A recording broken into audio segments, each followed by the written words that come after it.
Улсын их хурал дахь Монгол Ардын намын бүлгийн 2026 оны 4-р сарын 27 оны өдрийн хуралдаан сая өндөрлөлөө. Өнөөдрийн хуралдаанаар 3 асуудал хэлэлцсэн бид. За нэгдүгээрт энэ гадаадын зээдлэгийн ашиглалт өргөөжийг дээшлүүлэх тухай хуулийн төсөл их хурал дээр хэлцэгдээд эцсийн хэлэлцүүлэг буюу эцлэн батлах үйл явц эхлэх гэж байгаа. За бас тодорхой намын бүлгүүд, за их хурлын гишүүд, байр суурийн зөрүүнүүд байгаа учраас Монгол Ардын намын бүлэг завсарлага авч өнөөдрийн бүлгийн хуралдаанаараа энэ асуудлыг хэлэлцэж одоо нэгдсэн байр сууриа тодорхойллоо гэдгийг зориуд хэлмээр байна. Хоёр дахь асуудал манай улсын их хурлын гишүүн Энг төвшин гам хоёрыг нар энэ гишүүд одоо ахлан худалдаа аж үйлдвэрийн танхимын тухай хуулийн шинжилсэн найруулга, за дагуу зүргэн барьсан бусад хуулиудынхаа үзэл баримтлалын талаар бас бүлэгдээ мэдээлэл хийж бас бид бүхэн байр сууриа нэгтгэлээ. За 3 дахь нь бол үндсэндээ хаврын чуулганы хугацаанд хэлэлцэх асуудлуудын жагсаалтанд орчихсон энэ улс орны эдийн засаг нийгмийн амьдрал, иргэдийн амьдралын чанарт томоохон нөлөө үзүүлэх төрийн бодлого эрх зүйн орчингуудыг боловсронгуй болгох чиглэлээр за бас бүлгийн зүгээс анхаарал хандуулж хурхан ажиллах ийм асуудал хэлэлцсэн ийм одоо бүлгийн хурал боллоо гэдгийг зориуд хэлмээр байна. За өнөөдрийн манай хэвлэл мэдээллийнхэнтэй өгж байгаа мэдээллийн үйл ажиллагаанд манай бүлгийн дэд дарга Ариун заяа дарга байна. За хуулийн төсөл санаачлагч манай гам хоёрыг гишүүн, Энг төвшин гишүүн, Алтан шагаа гишүүн, за манай бүлгийн дэд дарга Отхон баяр гишүүнээр оролцож байгааг хэлье.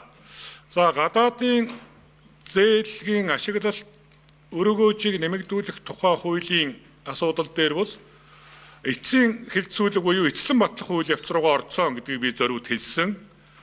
За өнөөдөр бүлгээрээ бол энэ хуулийн төслийг батлах нь зүйтэй гэж одоо шийдвэр гарлаа. Учир юунд байна гэхээр зэрэг энэ гадаадын зээдлэг ашиглалт өргөөжийг дээшлүүлэх тухай хууль нэг удаагийн үйлчлэлтэй 3 төсөл дээр үйлчлэх ийм хууль байгаамаа.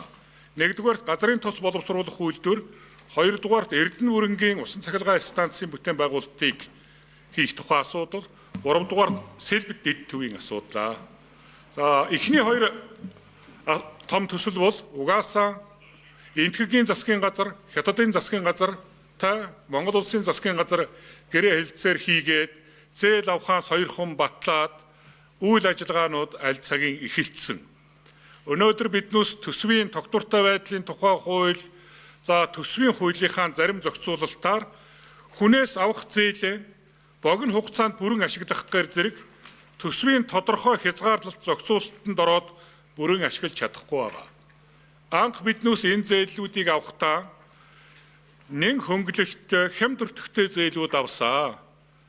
Төсвийн тогтвортой байдлын хууль, төсвийн тухай хуулийнхаа энэ хязгаарлалтуудаас хамаарат зээл ашиглах хугацаа уртсах тусам авч ашигласан зээлдээ төлдөг хүү, за хугацаанд авч ашиглаж чадаагүй зээлийнхээ одоо үлдэгдэлд их усвэрт төлөх хураамж 2 тонн нэлээ их мөнгө өгөөд байна.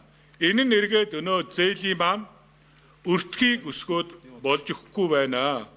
Өнөөдрийн энэ хязгаарлалт ямаараа явах юм бол дор хаяж бараг 10 жил үргэлжлэхээр болцоход байна. 2026 оны улсын төсөвдөр гадаадын зээл ашиглалттай холбоотой бид 1.1 их 80 төгрөг ашиглахаар орсон. Гэтэл газрын тус боловсруулах үйлдвэр Эрдэнэ бүрэнгийн усан цахилгаан станцад хуваарийнхаа дагуу энэ жил авч ашиглах хөрөнгө маань 1.9 их 80. Бусад бүх зээл төсөл хөтөлбөрүүд зээл авч байгаа төсөл хөтөлбөрүүдэд зогсоогоод энэ хоёр руу авъя гэхтэл 800 орчим тэрбум төгрөгөө авч ашиглаж чадхааргүй ийм нөхцөлийг үүсгэж байгаамаа. За Сэлбэт дэд төвтэй холбоотой энэ нийгмийн сүлжээнд олон асуудлууд яригдж байна. Тэгэхээр бид тэрний тухай юм яриаггүй. Угаасаа Улаанбаатар хотын хөгжлийг хангах энэ иргэдийг орон сууцжуулах хүрээнд дэд төвүүдийг байгуулъя, тэрийг тойрсон одоо 20 минутын хот суурьшлийн бүсгүүдийг бий болгоё. Энийг хийхэд нь бонд гаргах зөвшөөрлийг өгсөн, бондоо босгоцсон байна. Босгосон бондынхоо хөрөнгийг буцаагаад зарцуулж болох тэр одоо эрхийг нь л нээж өгж байгаа. Тэрнээс тэр мөнгөөр хинээр яаж ажил гүйцэтгүүлэх барих асуудал нь Монгол улсын хүчин төгөлдөр мөрдөгдөж байгаа бусад хуулиудаараа зохицуулагдах юм аа. Тэр нь одоо тэр төрийн болон орон нутгийн өмчийн хөрөнгөөр бараа ажил үйлчилгээ худалдан авах тухай тэр хуулиараа зохицуулагдаж явах ёстой. Энэ нийгмийн сүлжээнд тараад байгаа шиг асуудал итэр байгаа гэж байгаа бол энэ асуудлыг шалгаж барьдаг тусгайлсан чиг үүрэгтэй байгууллагууд нь хууль тогтоомжийнхоо хүрээнд шалгаад нотлоод асуудлаа шийдгээ. Бид бол их хурл энэ том төсөлд бүрдүүлэх их усур гаргах асуудлын одоо зөвшөөрсөн бүрдүүлээд ирсэн хөрөнгөө гаргах эрхийг нээж өгж байгаа асуудлыг шийдэж байгаа ийм одоо хуулиа гэж ингэж үзэж байгаа. Тийм учраас энэ гурван төслийг нэг удаагийн үйлчлэлтэй энэ гадаадын зээллэг ашиглалт түүний өрөөгөөжийг нэмэгдүүлэх тухай хуулийг их хурл батлах нь зүйтэй юм гэсэн шийдвэрийг өнөөдрийн хуралдаанд оролцсон гишүүд санал нэгтэйгээр бүгд дэмжсэн гэдгийг зориуд тэмдэглэж хэлье. За бусад одоо хуулиудын талаар манай хуулийн төсөл санаачлагчид одоо мэдээллүүдийг хийнэ. Ингээд миний зүгээс та бүдэд өгөх мэдээлэл өндөрлөж байна.